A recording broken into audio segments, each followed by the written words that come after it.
Hi friends, तो अब हमने पढ़ना है हाइपरटेंशन के बारे में। सबसे पहले first line drugs of hypertension क्या होती हैं, ABCD याद रखना, ठीक है। ए से एस इनहिबिटर्स, ARBs, बी से बीटा ब्लॉकर। अब इनको फर्स्ट लाइन वैसे नहीं कंसीडर किया जाता। कैल्शियम चैनल ब्लॉकर और डायूरेटिक्स क्या क्या हो गया, S inhibitors, ARBs, beta blockers, calcium channel blockers और डायूरेटिक्स। बीटा ब्लॉकर्स अब फर्स्ट लाइन में नहीं रहे, ठीक है। अब आ जाते हैं एस इनहिबिटर्स और ARBs पे। देखो, एस इनहिबिटर का निमोनिक होता है प्रिल, निमोनिक नहीं पीछे, जैसे कैप्टोप्रिल, इनालाप्रिल, लिजिनोप्रिल। ARBs का होता है सार्टन, लोसार्टन, वॉलसार्टन, टेलमीसार्टन। ये एंजियोटेंसिन 1 रिसेप्टर ब्लॉकर्स होते हैं। अब इनके आ जाते हैं साइड इफ़ेक्ट्स पे, ठीक है। एस इनहिबिटर्स तो हो गए प्रो ड्रग्स, ठीक है, एक्सेप्ट कैप्टोप्रिल, है ना। तो इनका हमने निमोनिक बनाया कैप्टोप्रिल, तो क्या हो गया, C से कफ, A से एंजियोडीमा।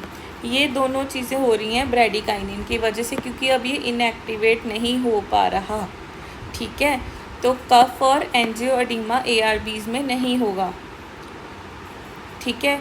ये होती हैं प्रो ड्रग्स, कैप्टो और लिजिनो को छोड़ के, तो ये प्रो ड्रग्स भी नहीं होती। तो जो टोप्रिल है ना, ये कॉमन है इसमें, ARBs में और एस इनहिबिटर्स में। वो क्या है, टेस्ट ऑल्ट्रेशन, डिस्गेसिया। O से ऑर्थोस्टैटिक हाइपोटेंशन या पोस्चरल हाइपोटेंशन मैक्सिमम होती है विद कैप्टोप्रिल। P से कॉन्ट्राइंडिकेटेड इन प्रेगनेंसी। R से contraindicated in renal artery stenosis. I से contraindicated in hyperkalemia, increased potassium. L से lowers the risk of diabetic nephropathy.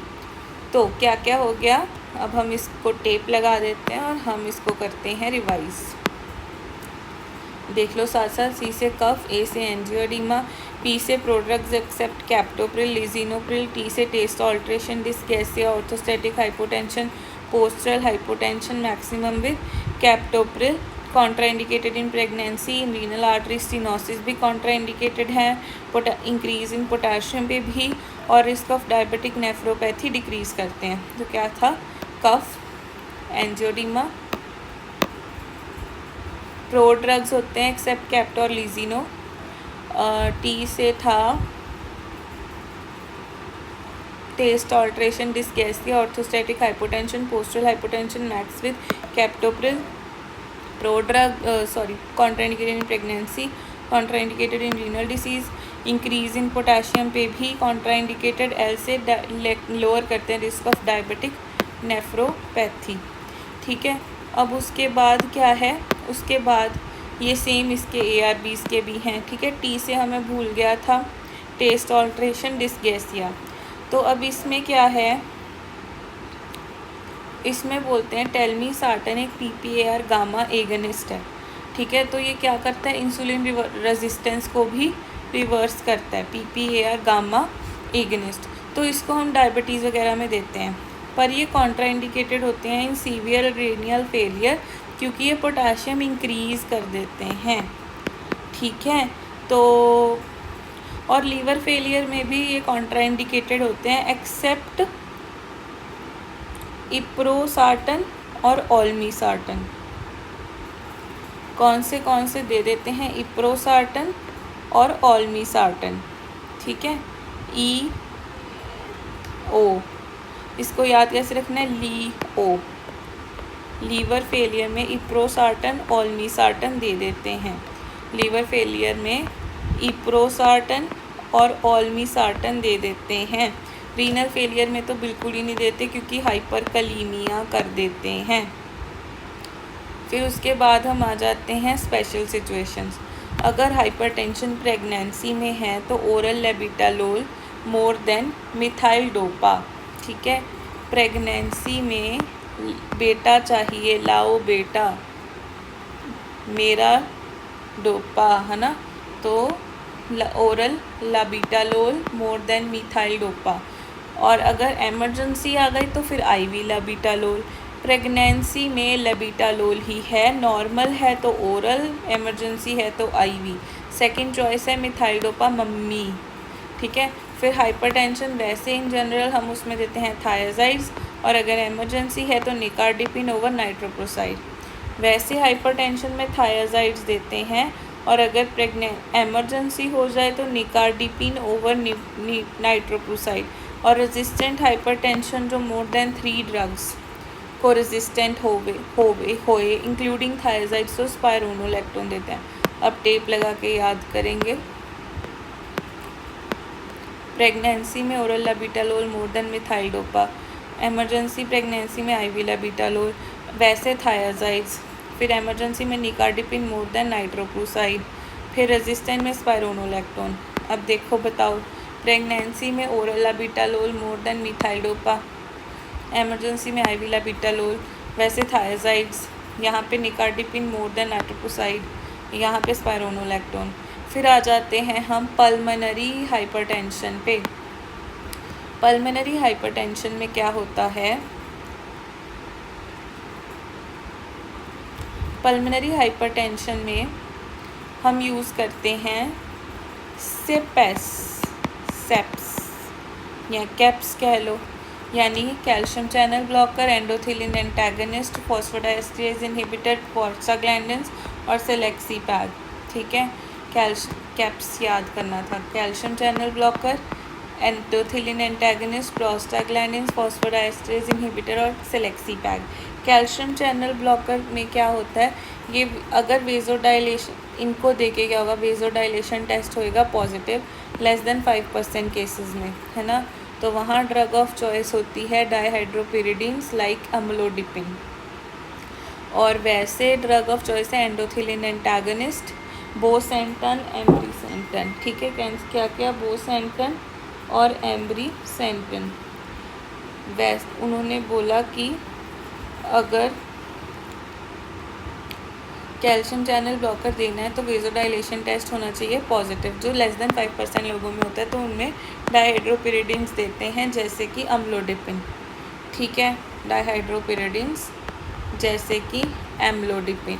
और अगर एंडोथिलिन एंटागनिस्ट है जो वैसे ड्रग ऑफ चॉइस है तो बोसेंटन, एम्ब्रीसेंटन। फॉस्फोडाइएस्टरेज इनहिबिटर तो हमें पता ही, सिल्डेनाफिल, टडालाफिल, है ना। और प्रोस्टाग्लैंडिन्स इलोप्रोस देते हैं PGI2, II2, ठीक है। सेलेक्सीपैग होता है ओरल ड्रग, ये क्या है, प्रोस्टासाइक्लिन एगनिस्ट। सेलेक्सीपैग से कैसे, सिलेक्टिव नॉट इंजेक्शन यानी ओरल PGI2 एगनिस्ट। प्रोस्टासाइक्लिन ही PGI2 होता है, तो अगर इसका प्रोस्टासाइक्लिन सीधा प्रोस्टासाइक्लिन यानी PGI2 दे दोगे तो इलोप्रोस्ट, उसका एगनिस्ट दे दोगे तो सेलेक्सीपैग, ये ओरल होता है, सिलेक्टिव, ठीक है। उसके बाद कुछ पॉइंट्स हैं, वो कहते हैं कि IV वेजोडाइलेटर टेस्टिंग करते हैं जब हम IV कैल्शियम चैनल ब्लॉक कर देते हैं। क्या होता है, पल्मोनरी आर्टरी प्रेशर कम हो जाता है। अगर पॉजिटिव है तो कैल्शियम चैनल ब्लॉकर दे दो, नेगेटिव है तो एंडोथिलिन एंटागनिस्ट दे दो, मतलब कैल्शियम चैनल ब्लॉकर IV दे के देखते हैं, ठीक है। और उसके बाद कुछ स्पेशल सिचुएशंस या कुछ चीज़ें जो हमें देखनी है।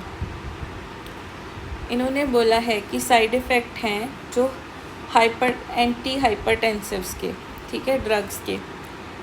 ACE इनहिबिटर्स का हमें पता है, कफ एंजियोडीमा, हाइपरकलीमिया। ARBs का और RAS इनहिबिटर्स सिमिलर ही होते हैं, इनका सिर्फ हाइपरकलीमिया, क्योंकि ये दोनों तो नहीं थे।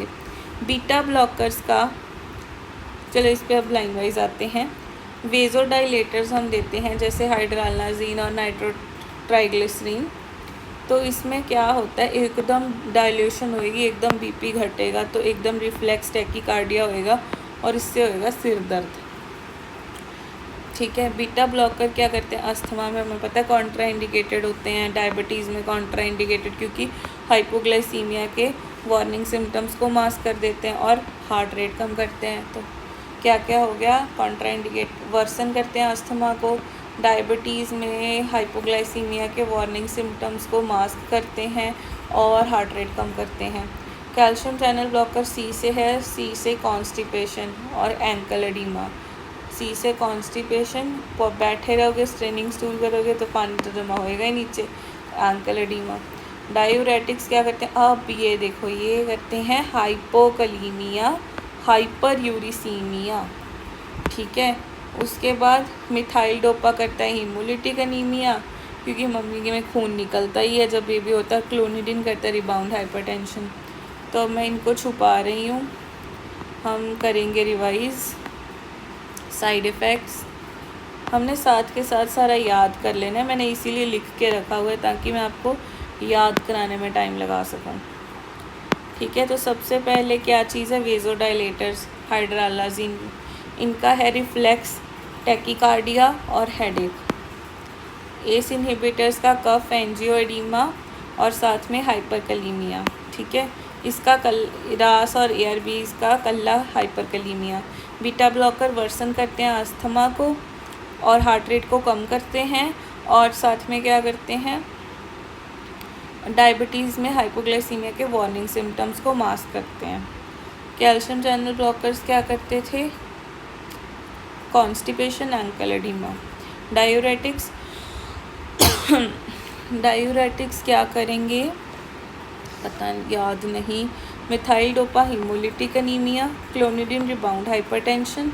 डायूरेटिक्स हमें याद नहीं, हाइपोकलीमिया और हाइपर यूरिसीमिया, ये याद रखना है, हाइपरकलीमिया और हाइपर यूरिसीमिया, ठीक है।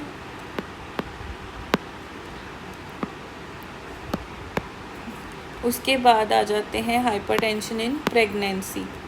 देखो एक होती है कॉन्ट्राइंडिकेटेड, वो तो है हमारी जो एस इनहिबिटर्स और एआरबीज हैं वो तो कॉन्ट्राइंडिकेटेड है, और सेफ होती हैं better mother care during hypertensive pregnancy. Beta blocker, methyl dopa, इसमें लाबिटालॉल, क्लोनिडीन, डिपिन्स, डायहाइड्रोपिरिडिन, हाइड्रालाजिन और प्राजोसिन। तो अब हम इनको करेंगे याद टेप लगा के। ये निमोनिक तो इजी ही है, better mother care during hypertensive pregnancy. तो इसमें आएगा, देखो बीटा ब्लॉकर लाबिटालॉल, मिथाइल डोपा, सी से क्लोनिडिन, डी से डिपिन्स, इसमें हाइड्रालाजिन और प्राजोसिन, ये तो याद हो गया। अब कुछ एमरजेंसीज या कुछ खास केसेस जो हमें याद रखने हैं। एक्यूट कोरोनरी सिंड्रोम यानी एंजाइना या हार्ट अटैक में तो नाइट्रोग्लिसरीन ही देते हैं। पल्मोनरी एडीमा भी सिमिलर ही होता है, इसमें भी नाइट्रोग्लिसरीन, साथ में एक एक्स्ट्रा है नाइट्रोप्रोसाइड भी दे सकते हो। अयोटिक डाइसेक्शन में निकार्डिपिन प्लस एस्मोलोल, कैल्शियम चैनल और बीटा ब्लॉकर। एंसेफलोपैथी में भी निकार्डिपिन विद और लाबिटालॉल, इसमें और आ गया। इंट्राक्रेनियल हैमरेज में भी सेम, एंसेफलोपैथी में भी सेम। एक्यूट रीनल फेलियर में फेनोल्डापाम, लाबिटालॉल और फियो में फेंटोलामीन। ये फेंटोलामीन तो याद ही रहती है मोस्टली। ये साथ में देखो नाइट्रोग्लिसरीन है, एक्यूट कोरोनरी सिंड्रोम में, पल्मोनरी एडीमा में नाइट्रोग्लिसरीन और नाइट्रोप्रूसाइड है। अयोटिक डाइसेक्शन में निकार्डिपिन विद एस्मोलोल है, और एंसेफलोपैथी और इसमें निकार्डिपिन विद या लाबिटालॉल है, सेम ही है इनका। और इसमें फेनोल्डापाम या लाबिटालॉल है रीनल फेलियर में, फियो में फेंटोलामीन। तो याद करते हैं, एक्यूट कोरोनरी सिंड्रोम में क्या है, नाइट्रोग्लिसरीन, इसमें नाइट्रोग्लिसरीन और नाइट्रोप्रोसाइड, इसमें निकार्डिपिन एस्मोलोल दोनों, इसमें निकार्डिपिन और लाबिटालॉल, इसमें भी सेम, इसमें फेनोल्डापाम और लाबिटालॉल, इसमें फेंटोलामीन। तो हमारा हाइपरटेंसिव ड्रग्स भी ख़त्म हो गया।